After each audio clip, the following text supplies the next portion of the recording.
How's it going, guys? It's Red, and in this video, I'm going to be showing you guys a step-by-step guide on how to beat 1-3 and 1-4 on Nightmare in Back 4 Blood. Now, in this video, I'm going to be showing you guys exactly what I do when I'm playing on Nightmare, and I'm also going to be showing you guys every single strategy that I personally use when I'm playing. But before we get into that, if you're new here to the channel, make sure to leave a like on this video and subscribe for more awesome Back 4 Blood content just like this. Also, make sure to check out the link to my Discord server. It's going to be down in the description below. You guys can use it to find teammates to play Back 4 Blood with, so if you guys are in some dire need of teammates, make sure to come check out the Discord server. And without further ado, I hope you guys enjoy the video.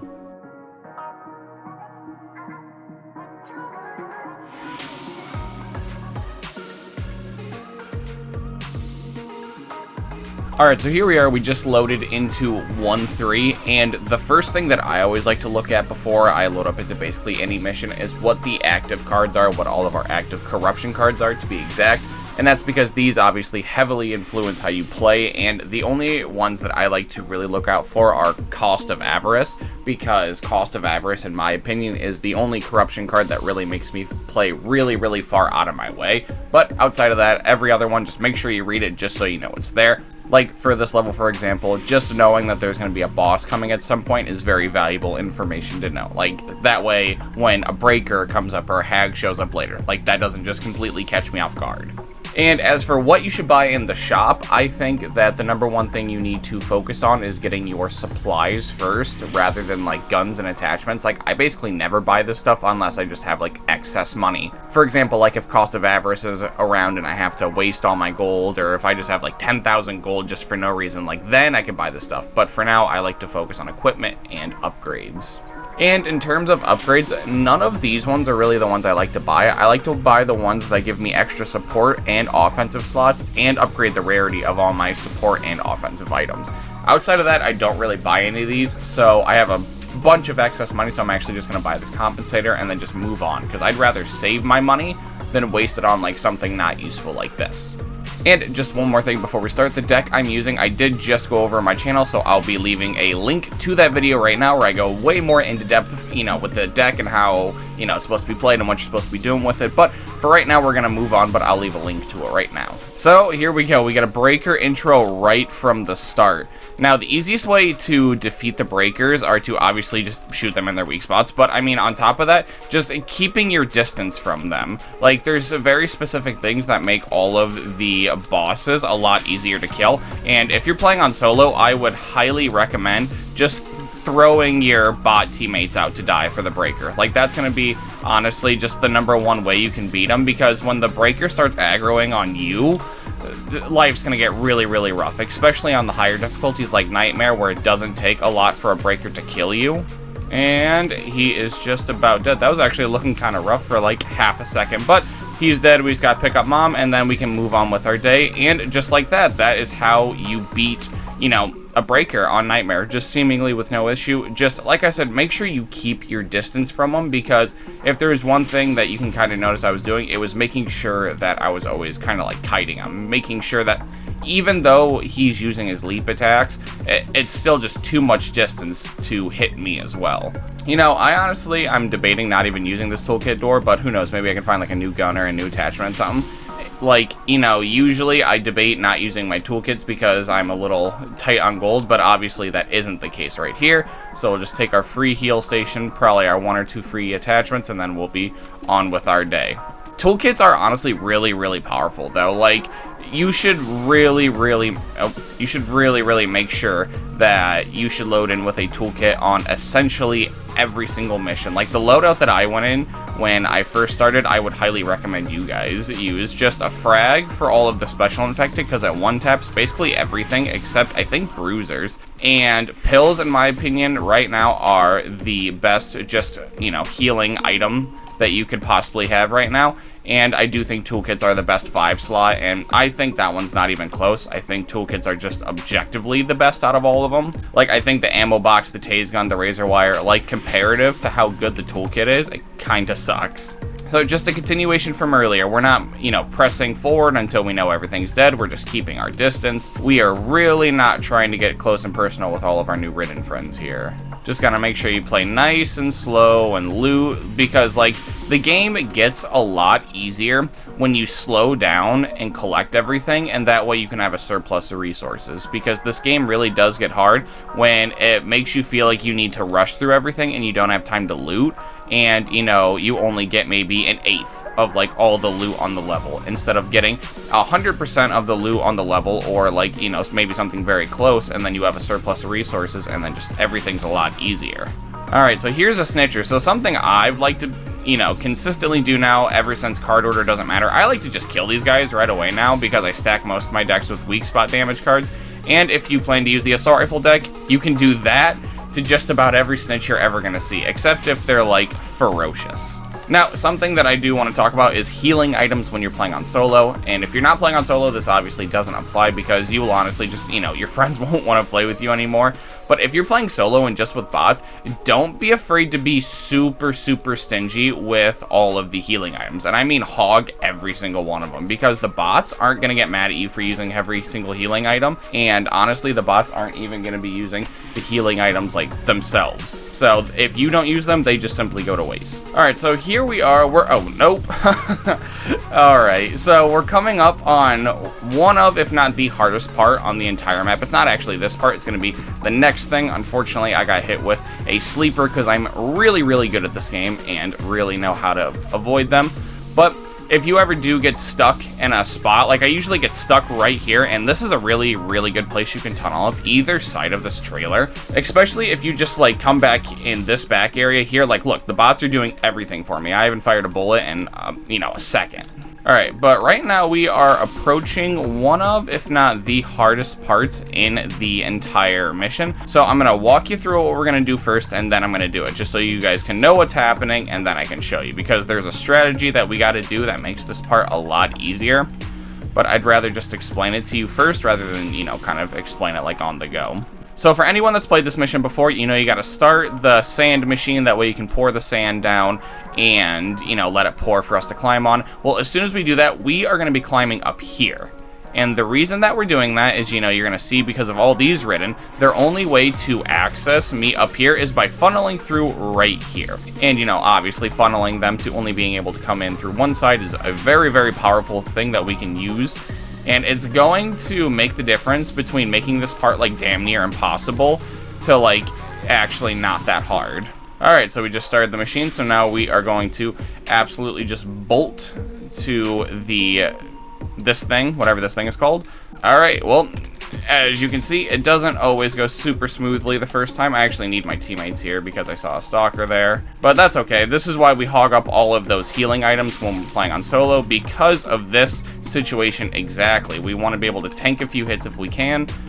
And here we are. We're officially set up. We're in the spot. They're all just going to be funneling through this one spot now, and our bot friends are going to be helping us out immensely as well, just by, you know, kind of just sitting there body blocking for us. Most of the specials are going to go for them instead of us, and we just got to wait until the sand is actually done.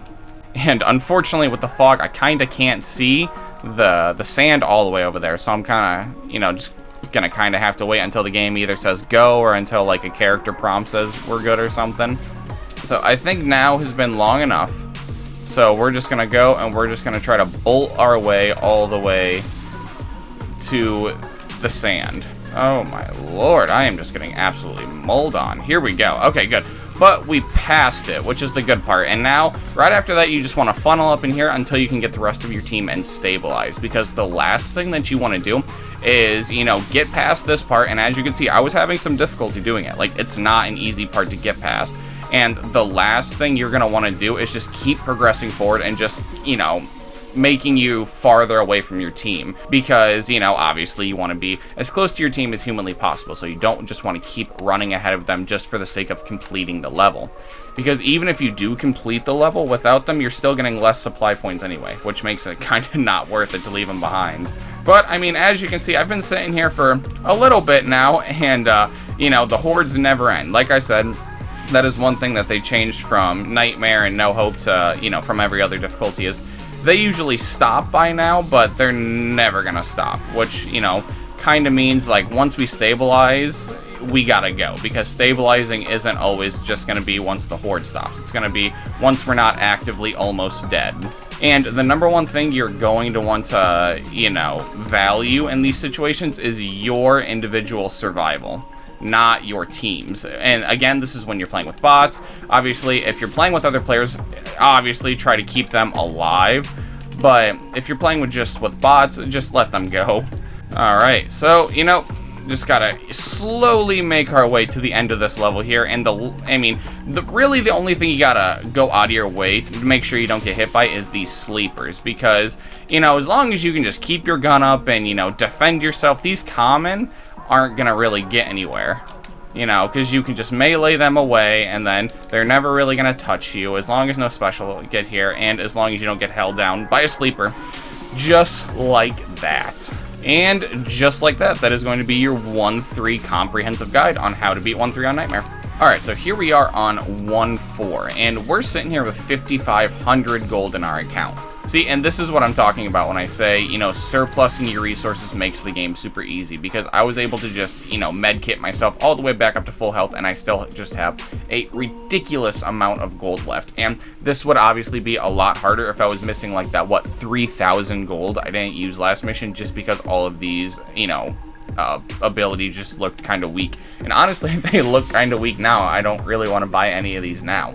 Now, for the mission coming up, I would recommend, you know, maxing up on your frag grenades and your pain pills, because pain pills take the less time to use, and the frag grenades, because the only thing that's really going to give you a hard time on this mission, which is, you know, the ferry mission, is the tall boys, and you need to be able to instantly get them out of your way. And everything else you can kind of get out of your way in like a timely manner, or if you can't, it's also nothing like a frag grenade can't take care of. But I just think they're better than like a pipe bomb, because this deck doesn't really have that much of a problem doing crowd control in the common.